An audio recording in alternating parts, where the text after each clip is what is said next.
আসসালামু আলাইকুম everyone, share করছি গরুর মাংসের বিরিয়ানি। বিরিয়ানিটা অনেকেই অনেক রকমভাবে রান্না করে থাকে, আমি নিজেও অনেক রকমভাবে রান্না করে থাকি। বাট আজকে আমি যে পদ্ধতিতে বিরিয়ানিটা রান্না করছি সেই রেসিপিটাই আপনাদের সাথে শেয়ার করছি। এখানে আমি হাফ কাপ পরিমাণ সয়াবিন তেল দিয়ে দিয়েছি, 1 কাপ পরিমাণ পেঁয়াজ কুচি দিয়েছি। পেঁয়াজটাকে আমি একটু নেড়ে চেড়ে ভেজে নিচ্ছি, খুব ব্রাউন করে ভাজবো না।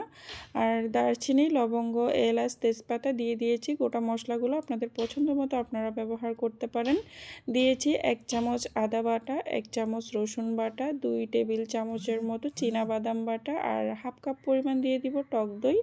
আর আপনারা চাইলে এখানে যে কোনো প্রকারের বাদাম বাটা ব্যবহার করতে পারেন। আমার হাতের কাছে যেটা ছিল আমি ওটাই ব্যবহার করেছি। আর এখন এগুলোকে নেড়েচেড়ে একটু মিশিয়ে নিব। আর আপনারা যদি চান বিফগুলোকে সবগুলো উপকরণ দিয়ে, সবগুলো মশলাপাতি দিয়ে ম্যারিনেট করে আধা ঘন্টার মতো রেখেও বিরিয়ানিটা রান্না করে নিতে পারেন। এখানে 1 চা চামচ হলুদ গুঁড়া, 3 চা চামচ মরিচের গুঁড়া আর 2 চা চামচ দিয়ে দিচ্ছি রাঁধুনি গরুর মাংসের মশলা। আমি বিরিয়ানিতে হলুদটা মাঝে মাঝে ব্যবহার করি, আবার মাঝে মাঝে করি না। তো এখানে আমি আজকে হলুদটা ব্যবহার করেছি, আপনারা চাইলে হলুদটা স্কিপ করে যেতে পারেন। সবগুলো মশলাকে আমি একত্রে খুব ভালোভাবে মিশিয়ে নেব। আর এখানে আমি 2 চা চামচের মতো গরম মশলার গুঁড়োও ব্যবহার করেছি। আমরা মশলার পরিমাণটা একটু বেশি খাই, তাই আমি মশলাটা একটু বেশি পরিমাণে দিয়েছি। তো আপনারা চাইলে বাড়িয়ে বা কমিয়ে মশলাটা ব্যবহার করতে পারেন। আর এখানে আমি 2 চা চামচ লবণ দিয়ে দিয়েছি। আমার রেসিপিটা যদি আপনি হুবহু ফলো করেন তাহলে আপনাকে লবণের পরিমাণ নিয়ে কোনোই টেনশন করতে হবে না। হাফ কেজি পরিমাণ গরুর মাংস নিয়েছি। আর হাফ কেজি গরুর মাংসের জন্য 2 চা চামচ লবণ কিন্তু একেবারেই যথেষ্ট। গরুর মাংসগুলোকে আমি মিডিয়াম সাইজ করে কেটে নিয়েছিলাম। এখন এগুলোকে আমি মশলার সাথে নেড়ে চেড়ে খুব ভালোভাবে মিশিয়ে নিব। এগুলোকে খুব ভালোভাবে মিশিয়ে নেওয়া হয়ে গেলে আমি ঢাকনা দিয়ে ডেকে 10 মিনিটের মতো এগুলোকে আরও ভালোভাবে কষিয়ে নিব। 10 মিনিট পর ঢাকনাটা সরিয়ে আমি আরেকটু নেড়ে চেড়ে দিচ্ছি। এর আগে আমি এখানে প্যাকেটের যেই বিরিয়ানি মশলাটা থাকে ওই প্যাকেটের থেকে হাফ প্যাকেটের মতো মশলা আমি এখানে দিয়ে দিয়েছি। এটা দেওয়ার কারণে বিরিয়ানির স্বাদটা কিন্তু দ্বিগুণ হয়ে যায়।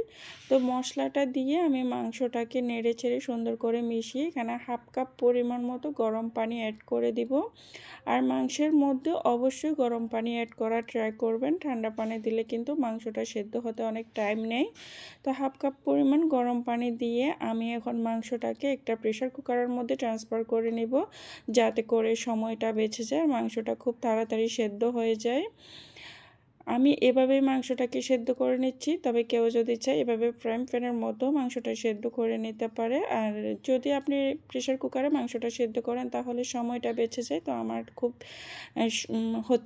তাড়াহুড়ো ছিল, সেজন্য আমি এভাবেই সেদ্ধ করে নিয়েছি। আর আরেকটা ফ্রাইং প্যানের মধ্যে আমি এখানে একটু করে বেরেস্তা করে নিয়েছি। বেরেস্তার কালারটা আমি খুব কড়া করি না, আমি এভাবেই করি, তাই আমি এভাবে উঠিয়ে নিলাম। আর এখানে আমি মাঝারি সাইজের 4-5টা আলু কেটে নিয়েছিলাম। আলুগুলোকে আমি লবণ, হলুদ, মরিচ দিয়ে একটু মেখে এখন এগুলোকে তেলের মধ্যে সুন্দর করে নেড়ে ছেড়ে ভেজে নিচ্ছি। আলুগুলো এভাবে ভেজে যদি বিরিয়ানির মধ্যে ব্যবহার করেন তাহলে টেস্টটা কিন্তু অনেক বেশি ভালো হয়। আর এখানে আমি 2 কাপ প্লাস আরও হাফ কাপ পরিমাণ বাসমতি চাল নিয়েছি। চালটাকে এখন আমি পানি দিয়ে 5 মিনিটের মতো ভিজিয়ে রাখবো। খুব বেশিক্ষণ ভিজাতে হবে না, তাহলে কিন্তু ভাতটা ভেঙে ভেঙে যায়। আর এটাকে এখন আমি ভালোভাবে ধুয়ে নিব। ধুয়ে পানি দিয়ে একটুখানি ভিজিয়ে রাখবো। চুলায় আমি গরম পানি করে নিয়েছি আর এখানে গোটা মশলা দিয়ে দিয়েছি। এখন চালগুলোকে আমি 80%-এর মতো সেদ্ধ করে নেব। আর এই চালের জন্য আমি 3 চা চামচ লবণ ব্যবহার করেছি। মাংসের জন্য আমি 2 চা চামচ ব্যবহার করেছিলাম, আর ভাতের জন্য 3 চা চামচ। এই লবণগুলো দিয়েই কিন্তু বিরিয়ানিটা একদম পারফেক্টলি হয়ে যাবে, একদম বেশিও হবে না আবার কমও হবে না। তো আমি রাইসটাও সেদ্ধ করে নিয়েছি, এদিকে আমার মাংসটাও সেদ্ধ হয়ে গিয়েছে।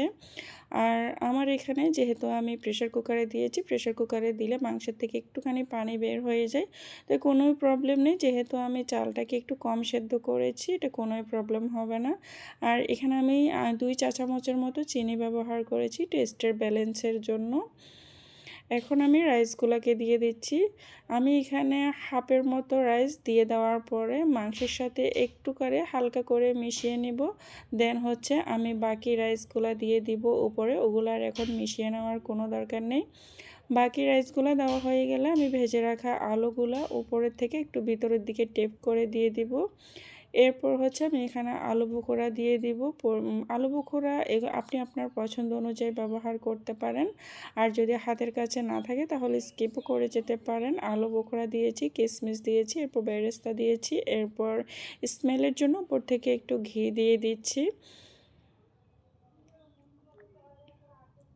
তো আপনারা চাইলে এই রেসিপিটা ফলো করতে পারেন। আশা করি আপনাদের ভালো লাগবে। এখন এখানে আমি কেওড়া জল দিয়ে দিয়েছি। আর আমি পাউডার মিল্কটা আসলে মাংসের মধ্যে দেওয়া উচিত ছিল, তো আমি ভুলে গিয়েছিলাম, সেজন্য আমি ভাতের উপর দিয়ে দিলাম। তো এখন হচ্ছে আমি উপর থেকে আরও একটু চিনি দিয়ে এটাকে এভাবে দমে রেখে দিয়েছিলাম 10 থেকে 15 মিনিটের মতো। এরপরে বিরিয়ানিটা দেখুন মাশাল্লাহ অনেক বেশি ঝরঝরে হয়েছিল আর খেতে কিন্তু খুব বেশি টেস্টি হয়েছিল। বিরিয়ানিগুলো কিন্তু কোনো রকমভাবে ভেঙে যায়নি বা কোনো কিছুই হয়নি, নিচে কোনো রকমভাবে পোড়া লাগেনি। তো এভাবে যদি এই রেসিপিটা ফলো করে যদি বিরিয়ানিটা রান্না করেন তাহলে আমি মনে করি আপনিও এটাতে 100 টেস্ট পাবেন। তো রেসিপিটা যদি আপনার ভালো লেগে থাকে অবশ্যই চ্যানেলটা সাবস্ক্রাইব করে রাখবেন আর লাইক কমেন্ট শেয়ার করে পাশে থাকবেন। সবাই খুব বেশি ভালো থাকবেন। আজকের মতো এখানেই বিদায় নিচ্ছি। দেখা হবে অন্য কোনো রেসিপিতে। আসসালামু আলাইকুম।